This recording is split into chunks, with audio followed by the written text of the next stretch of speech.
Dear students, आज हम psychology के टॉपिक व्यक्तित्व पर डिस्कशन करेंगे। व्यक्तित्व यानी कि पर्सनैलिटी, ये लैटिन भाषा के शब्द पर्सोना से लिया गया है, जिसका मीनिंग है मकोटा। इसके बारे में सबसे पहले आइजैक ने बताया था। सबसे पहले किसने बताया था? आइजैक ने। उसके बाद इसके अंदर होता क्या है? संपूर्ण व्यवहार और अभिरुचि, आदतें, रुचि, विचार का अध्ययन अर्थात संपूर्ण व्यक्ति का अध्ययन व्यक्तित्व के अंदर किया जाता है। सरल भाषा में हम कहें तो व्यक्ति के बारे में सब कुछ भावात्मक, नैतिक, मानसिक, शारीरिक, सामाजिक व आध्यात्मिक विशेषताओं की संपूर्णता। ठीक है, यानी कि भावात्मक, नैतिक, मानसिक, शारीरिक, सामाजिक और आध्यात्मिक विशेषताओं का अध्ययन व्यक्तित्व कहलाता है। व्यक्तित्व को 4 भागों में बांटा गया है। 4 आधारों पर अलग अलग भागों में बांटा गया है। पहला है समूह या वर्गों में बांटने वाली।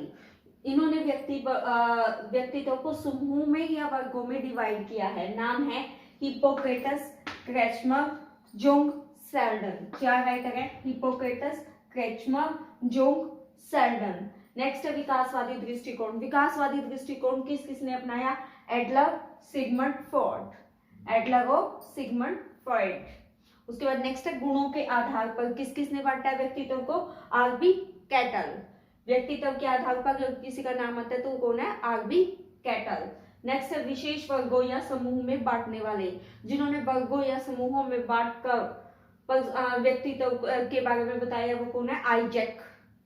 अब हम इनके बारे में अलग अलग डिस्कशन करेंगे। हिप्पोक्रेटस ने पर्सनालिटी को 4 भागों में बांटा है। देखो, सबसे पहले आते हैं कफ प्रवृत्ति वाले, यानी क्लोरिक। माइनस प्लस से हम इसको डिनोट करते हैं। चुस्त होते हैं, स्वभाव चिड़चिड़ा होता है। मीन्स माइनस क्या हुआ? चिड़चिड़ा स्वभाव, प्लस क्या हुआ? चुस्त। ठीक है, मतलब उसके बाद नेक्स्ट देखो, संवेगात्मक रूप से ये कमजोर होते हैं संवेगों की तरफ से, और शरीर की तरफ से ये मजबूत होते हैं। तो शरीर की तरफ से मजबूत प्लस और संवेगात्मक रूप से कमजोर माइनस। ठीक है, मतलब चुस्त, चिड़चिड़ा स्वभाव, संवेगात्मक रूप से कमजोर, शारीरिक रूप से मजबूत। नेक्स्ट है काले पित्त वाले, मेलनक्लिक। माइनस माइनस यानी कि सब कुछ माइनस। निराशावादी, शक्तिहीन, शारीरिक और मानसिक रूप से कमजोर। यानी कि काले पित्त वाले निराशावादी, शक्तिहीन, मानसिक और शारीरिक रूप से कमजोर। नेक्स्ट है पीले पित्त वाले, प्लैग्मेटिक। प्लैग्मेटिक प्लस माइनस, यानी कि मानसिक रूप से तो ये सशक्त होते हैं और शरीर के तौर पर ये कमजोर होते हैं। मानसिक तौर पे मजबूत और शरीर से ये कमजोर होते हैं। नेक्स्ट है अधिक रुधिर वाले, सैंग्विन। प्लस प्लस कर्मठ, रुधिर की मात्रा इनमें बहुत अधिक होती है और कर्मठ कार्य को तेजी से करते हैं। चुस्त, शारीरिक और मानसिक दोनों तौर पे ये मजबूत होते हैं। ठीक है, मतलब संवेगात्मक रूप से भी कहीं भी कमजोर नहीं होते। इनमें रुधिर की मात्रा अधिक होती है, कर्मठ होते हैं, आशावादी होते हैं और भविष्य में विश्वास करने वाले होते हैं। अब हम क्रेसमर के अनुसार डिस्कशन करेंगे। क्रेसमर ने पर्सनैलिटी को 3 भागों में बांटा है और ये थ्योरी उन्होंने अपनी बुक साइकी एंड कैरेक्टर में दी है। साइकी एंड कैरेक्टर में पर्सनैलिटी के 3 प्रकारों के बारे में बताया है। सबसे पहला पिकनिक टाइप। पिकनिक टाइप यानी कि छोटा कद, स्वभाव से मिलनसार व्यक्ति, मोटा और चर्बी वाला शरीर, यानी कि गोल गोल, मतलब इतने ही लंबे इतने ही चौड़े, यानी कि मोटा और चर्बी वाला शरीर। एथलेटिक टाइप, एथलेटिक जैसा कि नाम से ही पता चल रहा है, सुदृढ़ शरीर, बलवान, संतुलित शरीर। उसके बाद दृढ़ निश्चय, चुस्त, फुर्तीलापन, आशावादी। फुर्तीलापन होता है, आशावादी होते हैं, चुस्त होते हैं, दृढ़ निश्चय की इनमें मतलब डिसीजन लेने की डिसीजन पावर इनमें ठीक होती है। नेक्स्ट है लेप्टोसोमैटिक टाइप। ये निर्बल, लंबी हाइट, कमजोर होते हैं शरीर से। उसके बाद लंबी हाइट होती है, पीठ के चिपका हुआ होता है, शर्मीले, एकांत प्रिय, गुणों में शर्मीला, एकांत प्रिय, निराशावादी और सामाजिक रूप से असमायोजित। सामाजिक रूप से मतलब सामाजिक समारोहों में अपने आप को सहज महसूस नहीं कर पाते।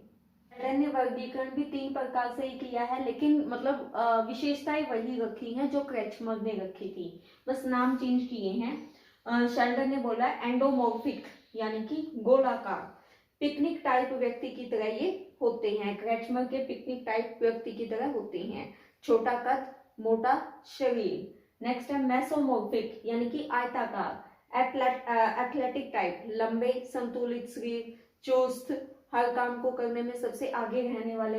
नेक्स्ट है एक्टोमॉर्फिक यानी कि लंबाकार, कद लंबा लेकिन दुबले पतले, इनको लेप्टोसोमेटिक टाइप में रखा जा सकता है। अब हम विकासवादी दृष्टिकोण की बात करें तो सबसे पहले राइटर आते हैं जुंग। जुंग या युंग दोनों ही नाम एक ही राइटर के हैं, ठीक है। साइकोलॉजिकल टाइप में उन्होंने व्यक्तित्व को 3 भागों में बांटा है। बुक का नाम है साइकोलॉजिकल टाइप। सबसे पहले 3 प्रकार में सबसे पहला है अंतर्मुखी, ये एकांत प्रिय होते हैं और दूसरों से बातें बहुत कम करते हैं। नेक्स्ट है बहिर्मुखी, ये जो भी सामने आए उसके अपने दिल की बात खोल के दूसरों के सामने रखने की क्षमता रखते हैं, मतलब ओपन बुक की तरह इनकी लाइफ होती है। उभयमुखी, जिसमें कुछ अंतर्मुखी के गुण हो कुछ बहिर्मुखी के गुण हो, वो उभयमुखी के अंतर्गत आते हैं। सिगमंड फ्रॉइड ये एक मनोविश्लेषणवादी थे, मन का विश्लेषण करके किसी चीज के बारे में बताना, ठीक है। इन्होंने पहले तो ये बताया है कि दिमाग किस तरह से कार्य करता है।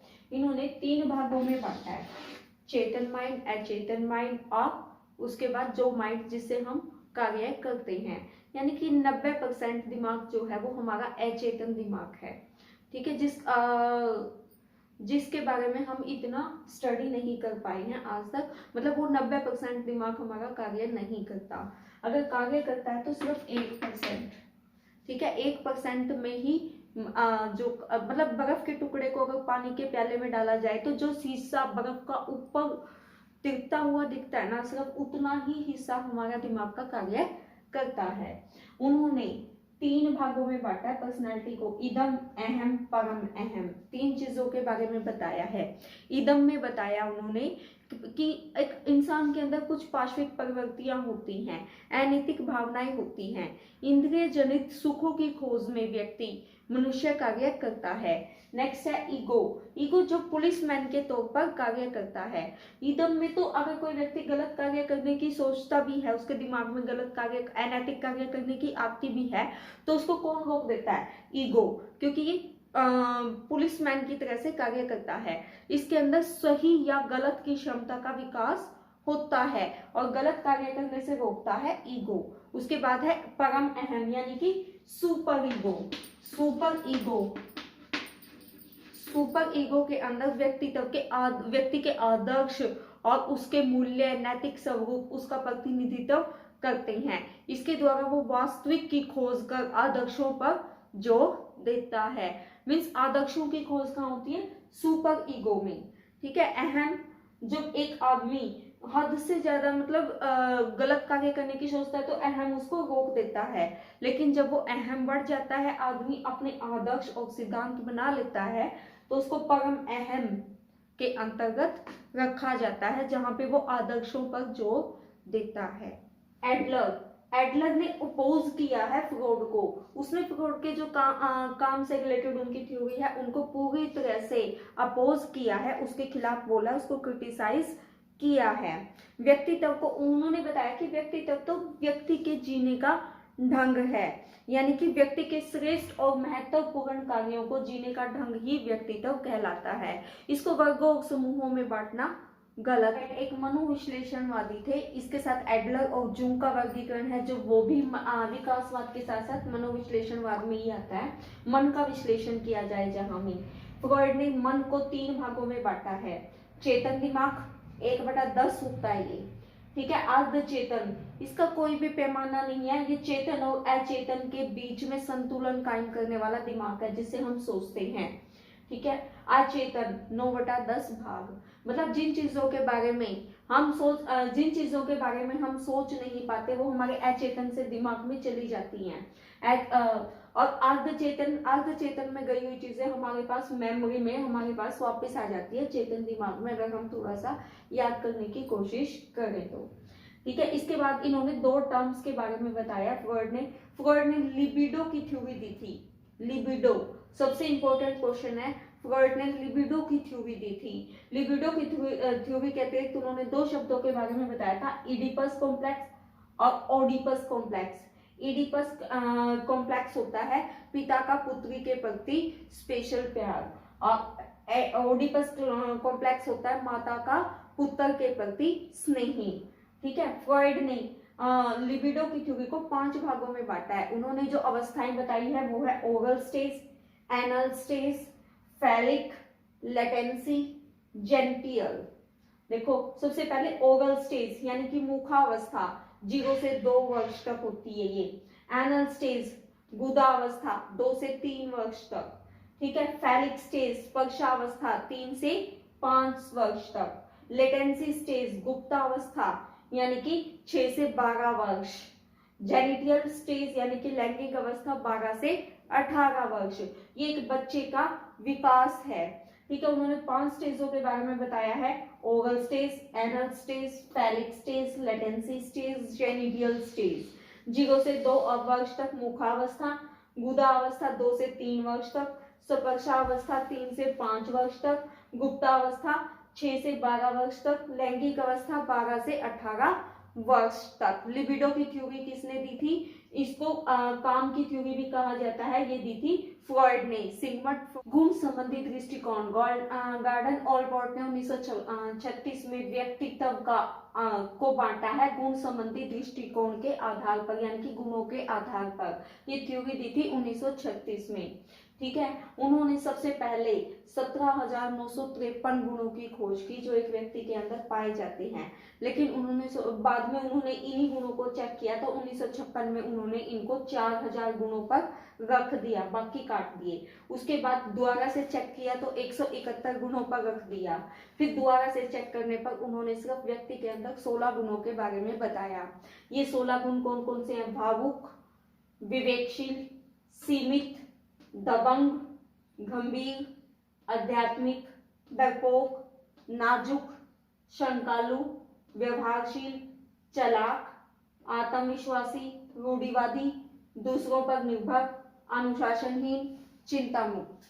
आइजैक ने विशेष वर्गों के आधार पर व्यक्तित्व को 4 भागों में बांटा है, अंतर्मुखी, बहिर्मुखी, उन्माद अवस्था, मनस्तापिता यानी कि साइकोसिटिज्म। इस अंतर्मुखी का सबको पता है, व्यक्ति अपनी बात किसी को बताता नहीं है। और बहिर्मुखी का खुली किताब की तरह उनका जीवन होता है। उन्माद अवस्था, न्यूरोटिसिज्म।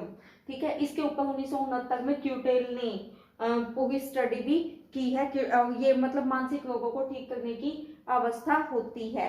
इसमें किसी चीज को देखकर या तो उसका सामना किया जाता है या उससे भागा जाता है। उन्माद अवस्था मतलब व्यक्ति किसी चीज को देखकर या तो उसका सामना करता है या वहां से भाग जाता है। नेक्स्ट है साइकोसिटिज्म। साइकोसिटिज्म ये होता है कि किसी भी कार्य के लिए जुनून होना, जुनून के द्वारा उस कार्य को करना।